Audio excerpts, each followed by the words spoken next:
داستانە نەبردەکەی بناری چێلچێل لە قەزاڕواندۆز کە ئەو کاتە لەگەڵ یادی 45 ساڵەی دامەزراندنی یەکێتی نیشتیمانی کوردستان لەو داستانەدا پێشمەرگەکانی یەکێتی دروشمی کەم ژیان و قەڵ ژیانیان کردە ڕەمزی سەرکەوتن.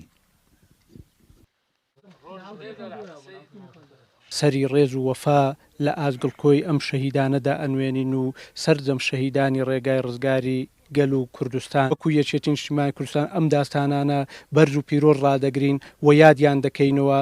لە سەرستێ و لەسەر گۆڕی کۆمرێک لە شەهید وەستاوین کە لە داستانی بێونی چێچێدا شەهید بوون.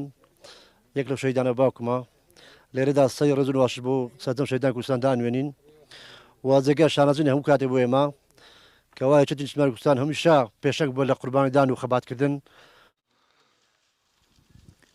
پەیتا بە مەفرەزە ئەگەڕین لە هەموو چیا و گوندەکان حکوومەت بەردەوام بە تیارە و تۆپ و بە هەموو شتێک ماوەڵی ئەو پێشمەرگەیە کرد کە لە ناوی بە ئێمەش بەرگرین لە خاک و نیشتیمانی ئەو کوردستانەیە کرد.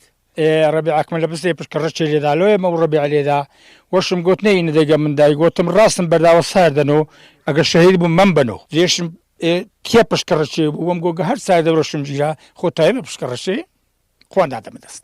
خەڵکی ئەو سنوورێ بەڕاستی کرد تیپی 19 لێ بوو کردێکی تیپی 12 لێ بوو پشتگیری دۆری مەلەکا و خەڵکی پشتگیری فەقیانێ و پشتگیری برمێردێ لێ بوو. شەڕەکەش بەڕاستی داستانی چێرچێل لە هەموو داستانەکی گەورەتر بووە.